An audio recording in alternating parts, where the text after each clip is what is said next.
You fired her without even asking me? His daughter's voice cracked, louder than he'd ever heard. James didn't flinch. She crossed a line. Emily's fist clenched. No, you did. She turned and stormed off, leaving behind a shattered bowl, a locked door, and a secret that would unravel everything he thought he knew about being a father. The penthouse office of Whitaker Enterprises gleamed under the city skyline, a fortress of glass and steel.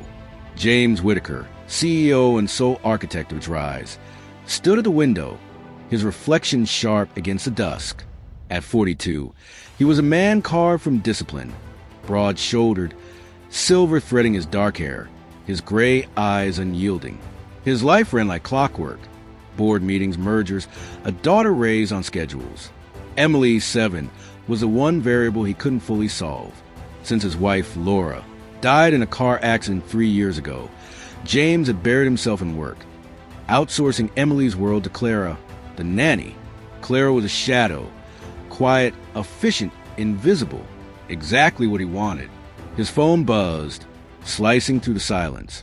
A text from Fairwood International School, parent-teacher conference, 6 p.m. Don't be late, Mr. Whitaker. He cursed under his breath. 5:50. He'd forgotten again. Grabbing his coat, he barked at his assistant, Cancel my 6:30. Emily deserved at least this much. The school's conference room was sterile, smelling of wax and faint lavender. Ms. Harrow, Emily's teacher, sat primly, her bun tight as her smile. Mr. Whitaker, glad you made it. Emily's been vocal lately. She slid a notebook across the table. Emily's emotion journal, a pretentious requirement of the school's curriculum. James's lip twitched. He didn't have time for feelings on paper. Ms. Harrow flipped it open and read, Clara says I don't have to do anything special to be loved, just be me. The words hit like a slap. James's fingers tightened on his pen. Clara, the nanny. Her name in Emily's scrawl felt like a trespass, a crack in his carefully built walls. Ms. Harrow droned on, Emily's confidence, her growth. But James's mind raced. Clara wasn't just feeding and bathing his daughter. She was shaping her. That wasn't her job. That was his. By the time he left, his decision was made. The Whitaker mansion loomed against the brewing storm, its stone facade cold and unyielding. Clara was in the kitchen, stirring soup, her auburn hair pulled back, her presence soft but steady. James didn't hesitate. Clara, you're finished here. Pack your things. You're gone by morning. His voice was a blade, honed from years of cutting through boardroom dissent. She paused, spoon hovering, then turned. Her green eyes locked on his, calm but searching. Did I overstep, Mr. Whitaker? No, he said too fast. I just need a fresh start. A lie. But he didn't know her truth. She nodded, set the spoon down, and slipped upstairs without a word. James poured a scotch, the burn steadying him. Emily was his. No one else's. Morning shattered that illusion. Emily burst into the dining room, her small frame vibrating with rage. You fired Clara? Her voice cracked, a scream he didn't know she had in her.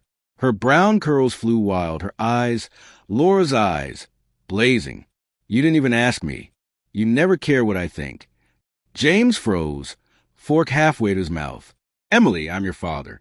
I decide what's best. No, she yelled. You decide what's best for you.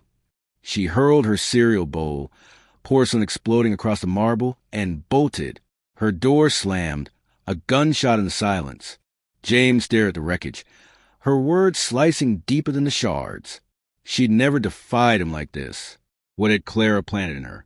Amanda arrived by noon, the replacement. Older, stern, her resume a checklist of efficiency. No warmth, no frills. Perfect. Emily, though, turned to stone. She stopped talking at meals, stopped drawing in the living room. Her vibrancy faded, replaced by a quiet rebellion James couldn't pierce. He told himself she'd adjust. Kids always did. A week later, the rain came, relentless, drumming the mansion into a cage. James worked late, avoiding the silence at home. At 2 a.m., a sound jolted him awake, soft, broken sobs from Emily's room. He found her thrashing in sweat-drenched sheets, her skin burning with fever. Clara, She moaned, voice thick with delirium. "Don't go, please." James's breath caught. "Not Dad. Clara." He pressed a cold cloth to her forehead, but her hand gripped a crumpled drawing. Emily locked in her room, Clara outside, a heavy door between them, padlocked shut. The image seared into him, his daughter, caged by his own hand. The fever lingered till dawn. Exhausted, James searched her bed for answers.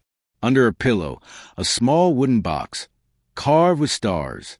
Inside, a knitted bracelet, blue and yellow, Emily's favorite colors, and a note in Clara's neat hand. "You are loved, simply because you are you." The simplicity of it broke something in him. He'd built an empire, a life of precision, but he'd never given Emily this. Love without strings. He demanded obedience, perfect grades, perfect manners, while Clara had offered freedom. He sank to the floor, the note trembling in his hand. Laura's voice echoed in his memory. "She's not a project, James. She's a person." He'd failed them both. Sunday morning, he drove to Clara's apartment, a squat brick building across town. He didn't know why, only that he had to face her. She opened the door, unsurprised, her green eyes steady. "Mr. Whitaker." "I'm not here to beg you back," he said, voice rough. "I just thank you for what you gave her." She stepped aside, letting him in. The room was sparse. A worn couch, a single photo on the wall. Clara with a young girl, maybe 6, laughing in a park. "Who's that?" he asked, nodding at it. "My sister's daughter," Clara said, sitting across from him. "She died 2 years ago. Car accident." The parallel hit him like a fist. "Emily reminded me of her," she added, softer. "That's why I stayed as long as I did." James swallowed. "Why didn't you fight me when I fired you?" She leaned forward, her voice low. "Because I didn't leave for you. I left for her. She's stronger than you know, but she can't grow if you keep clipping her wings. I trusted she'd show you that." "Show me what?" he pressed. "That love isn't a contract," she said. "You can't enforce it with rules or erase it when it scares you. She's been screaming for you to hear her. Have you?" The question landed like a thunderclap. Have you heard her? He hadn't. Not her anger, not her silence. He'd seen defiance where there was desperation. "She drew you outside a locked door," he said, almost himself. "Me locking her in." Clara's eyes softened. Maybe she's not the one locked in. He drove home, her words a storm in his skull. The mansion felt emptier, its grandeur a hollow shell. Emily was in her room, sketching, her back to him. He hesitated, then sat on the floor, awkward, suit creased. "What's that?" he asked. She paused, then slid the paper over. It was James, Emily, Clara, flying a kite under a blazing sky. "I don't need her back," Emily said, voice small but firm. "But I need you here. Why don't you ever ask what I want?" Her question mirrored Clara's, a double blow. "I didn't know how," he admitted raw. "I thought I was protecting you." "From what?" she shot back. "From me being me?" He had no answer. "What if we start over?" she whispered, eyes searching his. "Learn how to love each other from the beginning?" "Yes," he said, shutting off his phone, a first. "Let's do that." The next night, James cooked. Pancakes, burnt and lopsided. Emily giggled. Syrup dripping down her chin, and that laugh was a lifeline. They ate on the floor, no table, no rules. Later, they cleaned together, her small hand scrubbing beside his. "Can we fly a kite tomorrow?" she asked, hopeful. "If the rain stops," he promised. Amanda stayed on, but James took over bedtime. He read her stories, dragons, pirates, a dog named Blue she invented. She drew more, her colors vivid again. One evening, she handed him a sketch. Just the two of them, hands linked, a kite soaring. "No, Clara, no doors." "Hey!" she grinned. "If you like the story we're building, tell people to like and subscribe to it." He laughed, ruffling her hair. "You got it." Weeks turned to months. The rain finally broke, leaving a crisp Sunday sky. They stood in the backyard, kite string taut. It dipped, wobbled, then caught the wind, climbing high. Emily hooped, her joy uncontained, and James felt the last knot in his chest unravel. He wasn't perfect, he'd stumble, he'd doubt, but he was here. That night, Emily climbed into his lap, a rare move. "Dad." "Yeah." "I don't miss Clara anymore," she said. "Not like before. You're enough now." He held her close, the weight of her trust anchoring him. "You're enough too," he said, voice thick. "Just you." The story closed on a quiet morning. James stood at the kitchen counter, flipping pancakes. Better this time, golden and even. Emily sat at the table, sketching a new adventure. Them, Blue the dog, and a kite tangled in stars. The mansion wasn't a cage anymore. It was a home. Clara's note sat framed on the counter. Not a relic, but a reminder. You are loved, simply because you are you. James had fired Clara to keep control, but Emily had refused to let her go. Not out of defiance, but love. That love had forced him to see what he'd buried. His daughter wasn't a project to manage, but a person to know.